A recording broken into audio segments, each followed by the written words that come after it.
Assalamualaikum warahmatullahi wabarakatuh. Selamat sore Bapak dan Ibu.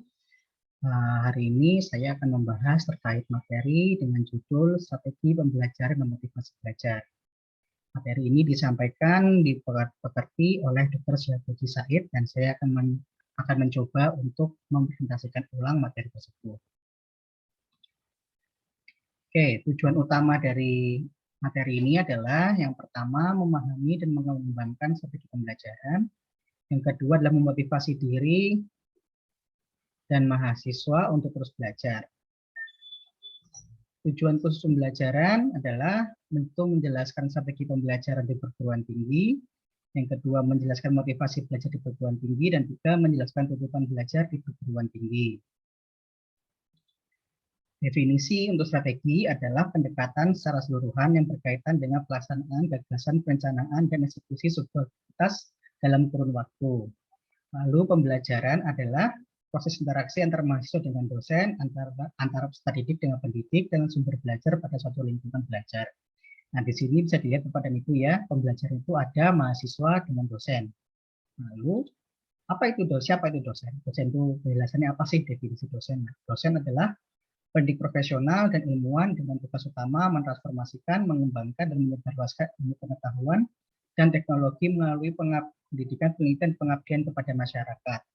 Kualifikasi dosen, ya, sudah jelas ya, S minimal S2 dan lulus sehat jasmani rohani dan memiliki NIDN.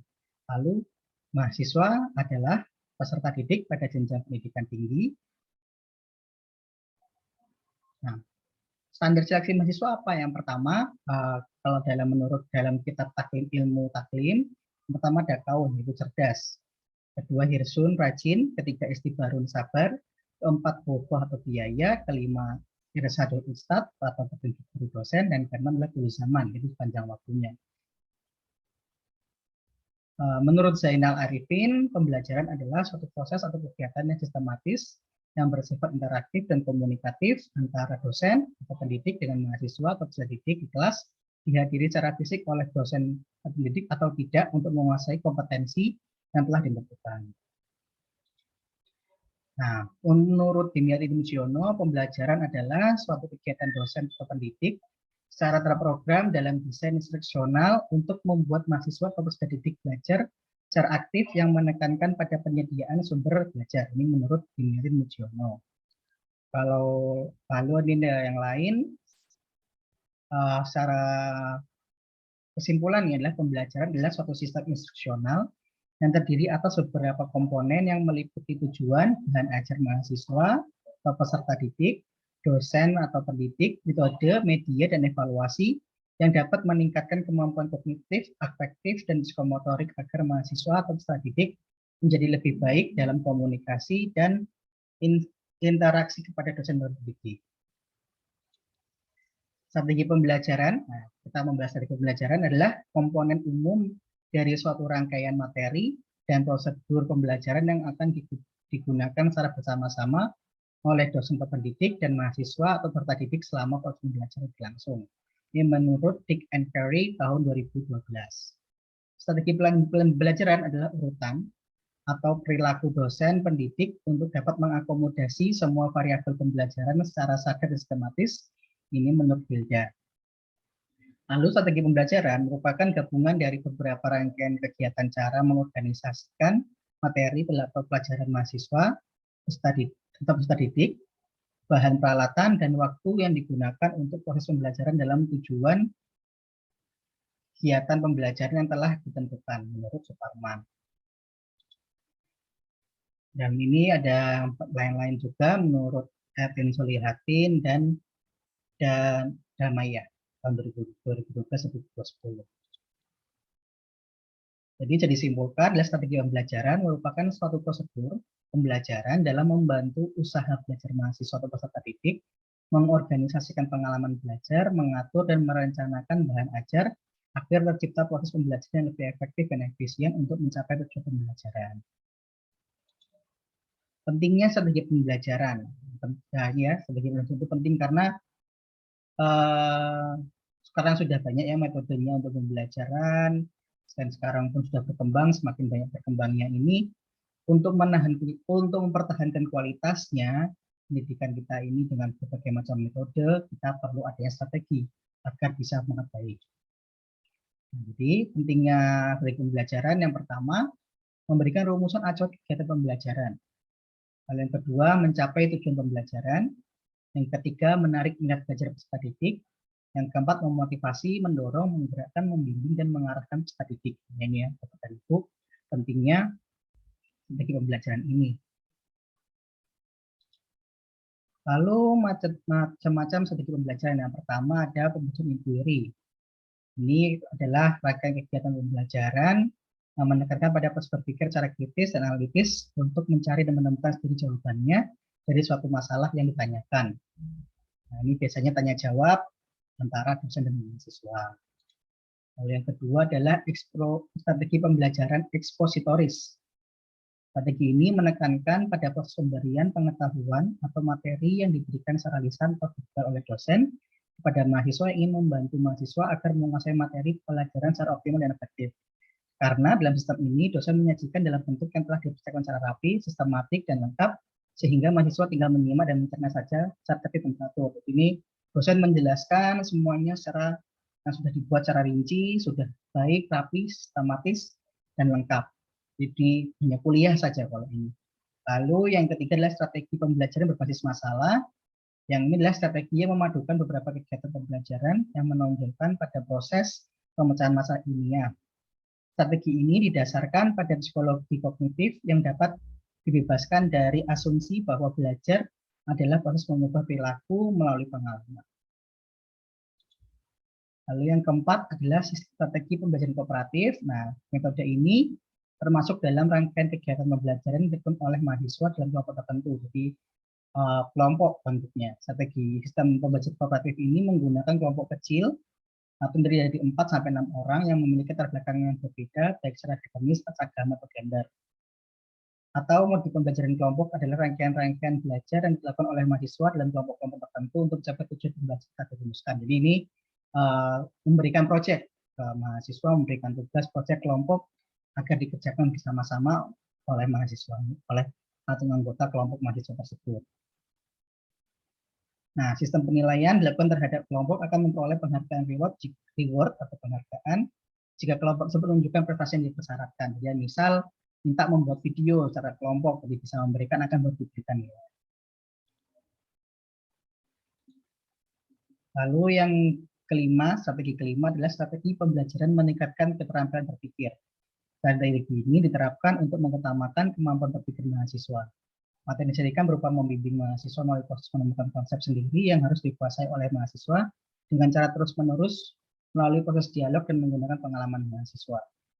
Nah, strategi ini pembelajaran diterapkan oleh para dosen dapat maksimal, pentingnya pihak lembaga pendidikan meningkatkan sarana dan prasarana yang ada di sekolah seperti mengembangkan perpustakaan, inovasi kelas hingga memberikan pelatihan kepada dosen pendidik. Nah, jadi ini lebih secara ini ya yang mungkin baru yaitu meningkatkan kemampuan berpikir mahasiswa dengan memberikan mahasiswa tugas atau belajar di perpustakaan, nanti sehingga baca bukunya dan nanti berdiskusi secara dosen dengan dosennya. Jadi bukan hanya dari dosen saja yang memberikan pembelajaran, tapi mahasiswa juga mencari sendiri yang ditanyakan oleh dosennya.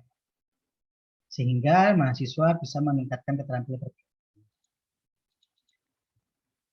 Lalu karakteristik proses pembelajaran ini ada yang pertama interaktif, yang kedua inspiratif, yang ketiga menyenangkan, yang keempat menantang, yang kelima memotivasi peserta didik untuk aktif, dan yang terakhir adalah memberikan ruang yang cukup bagi prakarsa, kreativitas, dan kemandirian sesuai dengan bakat, minat, dan pengembangan fisik serta psikologis peserta didik.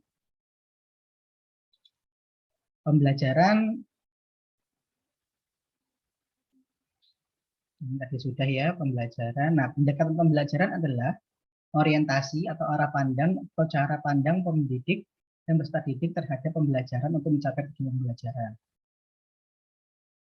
Pendidik memandang bahwa dalam pembelajaran peserta didik harus kooperatif, maka muncullah pendekatan kooperatif. Jadi kita mendengar strategi yang mana, kita memandang, kita perlu melihat dulu kira-kira mana yang cocok untuk pembelajaran ini. Jadi memang tadi sebagai strategi tadi kita bisa mengikuti pendekatan-pendekatan yang sesuai dengan mahasiswa ini.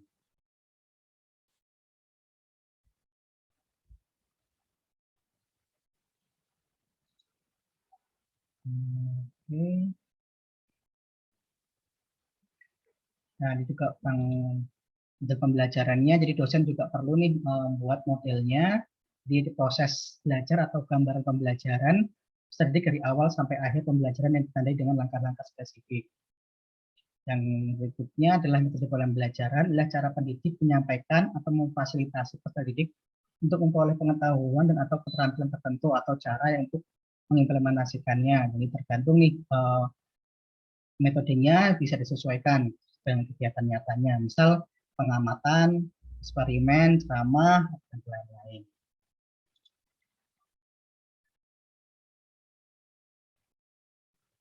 Lalu teknik pembelajaran, inilah cara pendidik menyampaikan atau memfasilitasi pendidik untuk memperoleh pengetahuan dan keterampilan tertentu melalui metode pembelajaran tertentu, cara yang digunakan untuk memperlihatkan metode. Nah ini teknik ya, kita perlu teknik pembelajaran yang cukup juga, contohnya teknik presentasi pada kelompok dalam metode presentasi. Lalu yang terakhir, lalu yang berikutnya adalah taktik pembelajaran, adalah gaya mengajar pendidik yang khas dalam melaksanakan metode tertentu. Nah, ini biasanya dosen-dosen itu punya gaya-gaya sendiri ya. Misal ada yang memberikan ceramah dengan ada siang hari dengan penuh humor biar nggak ngantuk mahasiswanya, atau ada yang biar mahasiswanya itu rajin, paham, diberikan tugas, biar masih belajar sendiri dengan metode bisa meningkatkan kemampuan berpikirnya, lalu diberi tugas juga yang terkadang harus membuat mahasiswa bisa lebih kreatif, bukan hanya ikutin buku saja, tapi mahasiswa bisa lebih kreatif dalam mengerjakan tugas-tugas tersebut. Oke.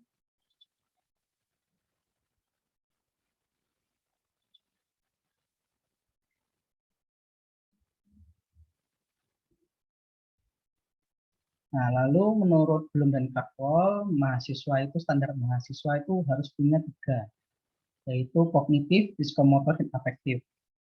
Untuk belajar ya, jadi untuk belajar itu mahasiswa harus menguasai 3 ranah yang ya, tadi dia kognitif, psikomotorik, dan afektif. Kognitif ada 6 tingkatan, yaitu pengetahuan, lalu kedua pemahaman, ketiga aplikasi, keempat analisis, kelima sintesis, keenam adalah evaluasi.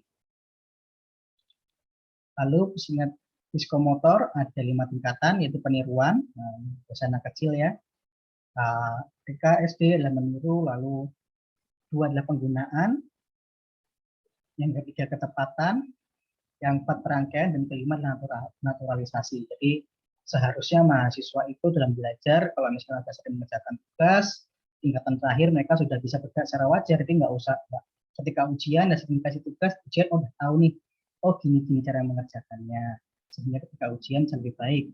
Dan besok ketika kerja, mereka juga bisa mendapatkan, ya udah pernah dalam situasi yang sama, sehingga dapat mengerjakan dengan baik. Lalu afektif, ranah ketiga juga ada 5 tingkatan. Yang pertama adalah pengenalan, jadi ada tingkat pengenalan, lalu merespon, yang kedua adalah penghargaan, yang keempat pengorganisasian, dan kelima adalah pengamalan.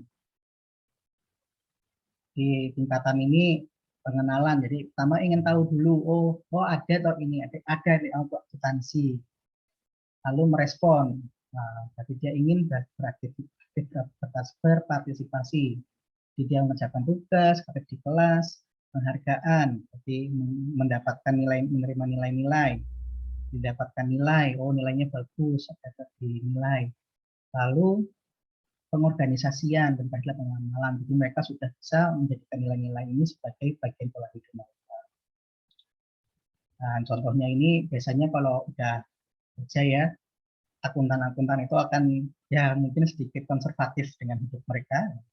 Jadi mungkin yang kayak bilang akuntan itu perhitungan, orang akuntan itu perhitungan, enggak semua seperti itu, tapi ada yang bilang seperti itu. Karena apa? Karena ya sering menghitung jadinya jadi perhitungan, karena udah terbiasa membuat terbawa ke kehidupannya sendiri. Lalu bagaimana sih motivasi belajar di perguruan tinggi? Kembali pengertian ya, motivasi adalah motivate, jadi inilah menimbulkan perilaku, mengarahkan perilaku, dan mempertahankan intensitas perilaku. Motivasi adalah kekuatan atau motivasi seseorang yang dapat menimbulkan tingkat resistensi dan entusiasme dalam melaksanakan suatu kegiatan, baik yang bersumber di dalam diri individu maupun yang intrinsik ya, maupun luar individu. Jadi orang itu motivasi ada di luar dan di dalam. Yang penting bisa harus punya dua-duanya, harus ada motivasi walaupun di luar atau di dalam, seenggaknya jangan tidak ada motivasi. Nah, motivasi ini sangat bermanfaat untuk menentukan kualitas perilaku yang tampilkannya, baik dalam konteks belajar, bekerja, maupun dalam kehidupan lainnya. Jadi, makanya saya bilang penting ya motivasi ini. Kalau misal belajar nggak ada motivasi, percuma belajar nggak akan masuk. Kerja nggak ada motivasi, ya udah kerjanya asal-asalan.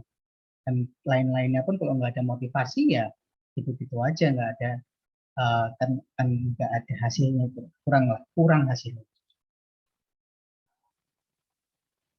Ini ada beberapa penjelasan beberapa ahli motivasi ini. Nah, ini dari Didi Supriyadi mengatakan ya walaupun punya kemampuan yang bagus, tapi kalau nggak punya motivasi ya akan kurang maksimal hasilnya. Jadi kadang-kadang memang motivasi itu penting walaupun kalian itu sudah punya bakat ya.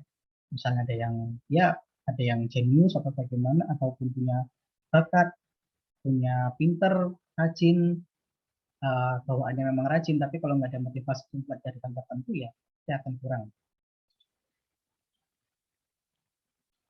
Lalu berikutnya ini dari Mujiono dan ada dari Hansa.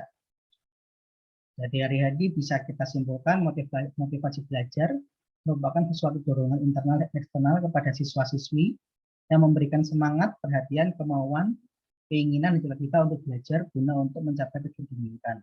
Oleh karena itu, motivasi belajar untuk siswa sangatlah penting, karena sebagai pendorong siswa akan lebih giat dalam belajar akan memperoleh tujuan yang ingin dicapainya dalam belajar, yaitu memperoleh prestasi yang bagus. Ciri-ciri motivasi belajar Musabiman ini ada beberapa hal. Yang pertama adalah tekun. Kalau ada tugas selalu ulet. Ulet itu bedanya sama tekun. Kalau tekun itu adalah mengerjakan terus-menerus. Kalau ulet ini adalah tidak lekas putus asa. Jadi kalau ada kesulitan tetap masih mencari solusinya. Lalu yang ketiga adalah menunjukkan minat.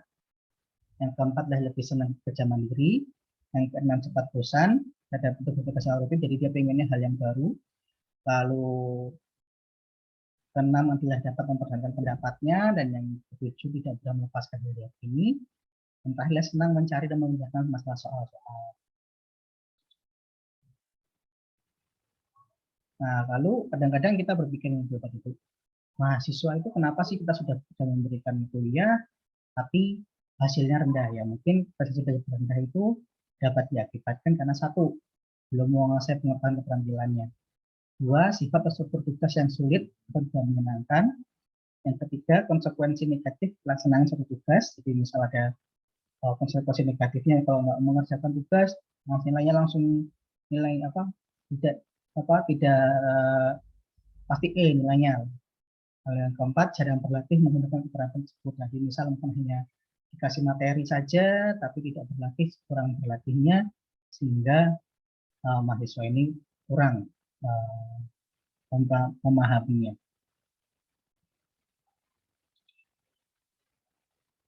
Lalu selanjutnya, oke. Jadi Bapak Ibu ya, ini dari beberapa yang saya jelaskan tadi ya, pentingnya motivasi dan pentingnya strategi pembelajaran. Kita perlu ada strategi dalam memberikan perkuliahan, dan kita juga perlu bisa memotivasi mahasiswa kita dalam pembelajaran agar mereka bisa belajar baik. Bukan cuma itu juga, kita juga perlu memotivasi diri kita sendiri agar kita mengajar itu sepenuh hati. Kita bisa mengajar dengan benar-benar baik mengajarnya, sehingga karena kita termotivasi, kita memotivasi diri kita sendiri, kita memberikan semangat, mahasiswa juga termotivasi dengan cara kita belajar, dan akhirnya mereka tertarik di kuliah kita ini kita ajarkan, lalu kemudian mereka bisa mendapatkan hasil pembelajaran lebih baik. Mungkin sekian dulu dari saya. Wassalamualaikum warahmatullahi wabarakatuh.